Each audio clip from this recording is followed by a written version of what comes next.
corporations and the community diverge, the community comes first. Because patents protect profits, not people, we propose the motion, this House believes that technology companies with significant market shares should not be eligible for patent protection. In this speech, I'll start by providing some definitions, then introduce our model, and finally introduce the first two substantive arguments of Team Proposition's case. On some definitions. We define technology companies as companies involved in the development of new software and mechanical hardware to be sold for a profit, including the top technology companies around the world like Apple, Google, and Samsung. This does not include companies which merely use technology to conduct their business, such as pharmaceutical companies. We believe those are chemical patents, not technology patents. Economists differ on how to define significant market shares, but are consistent in characterizing companies owning significant market shares as dominating the industry and the market in a specific geographic region. For example, in the telecommunications technology industry, in the United States we have carriers like Verizon or AT&T, whereas in Europe you see things like Vodacom or Deutsche Telekom. We have a two-part model. First, we're specific to patent protection, not just patents. Patent protection entails exclusive ownership for a specified time period, the ability to sue if this right is infringed, and renewal through maintenance fees. Under our model, all individuals and companies can file for patents. However, only individuals and technology companies with smaller market shares will be eligible for full patent protections. This means patents themselves don't go away, just the legal protection and renewal process for companies with significant market shares. Second, we're fine with alternative mechanisms for motivating innovation. Governments can award prizes with innovations that have been already made or offer grants that an inventor can apply for to research and develop an idea. For instance, NASA in the United States funds research and innovation, and there are similar programs in the UK and Australia. Principally, we believe this model best prioritizes the needs of the community over the excessive gluttony of corporations, and pragmatically, we believe it increases innovation and competition, which I will now explain. Our first substantive is that patent protection prioritizes profits over people. We stand by the principle that providing for overall community is more important than ensuring a company's bottom line. Progress and free market economies are based on mutual dependency and working towards collective goals. Private property, while respected, should not be allowed to exercise power over other people. How do we hold this principle? The first thing to note is that technology is an essential component of today's global society.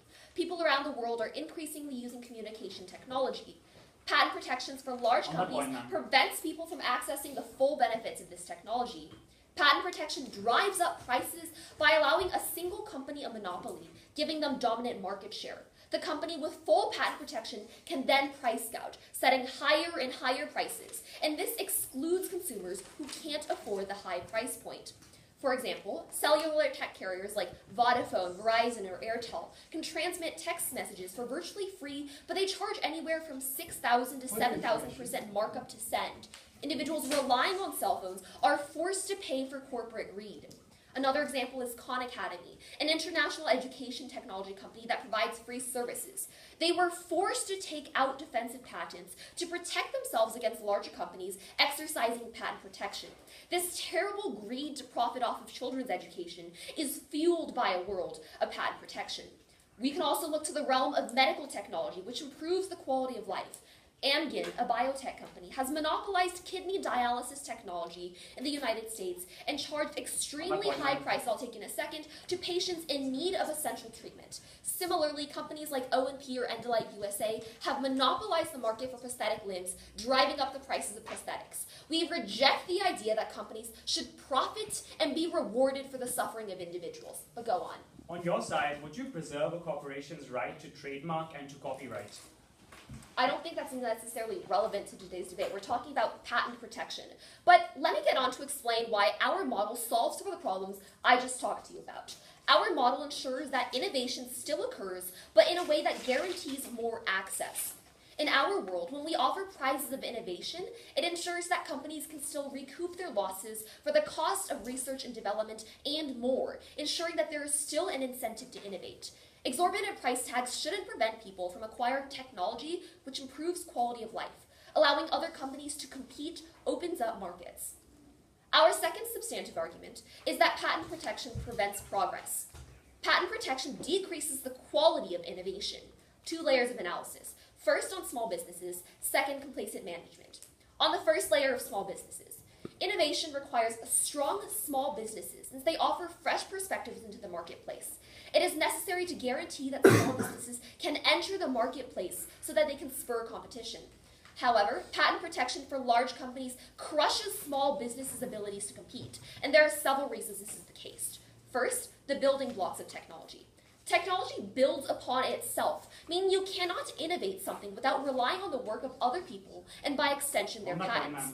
For small businesses to innovate, they need to use technology already patented by larger companies, and this is particularly true for software. However, if one algorithm is necessary for a future software, which may be completely different from the original software's intention, it opens up these businesses to litigation. And otherwise, if it's impossible to write around these algorithms, oftentimes these businesses won't even try to implement these new features. Patents, because they're individualistic in nature, allows for people to use them as weapons against others. This is uniquely important for small businesses because we're talking about companies that can't even reach 0.1% of the market share. Another reason is aggressive patent litigation. The world of the opposition is a world in which large companies can maliciously buy up patents for products being researched by smaller companies in order to pursue frivolous litigation. Smaller companies get swallowed up by legal costs, eventually pushing them out of the market so they can't even innovate anymore.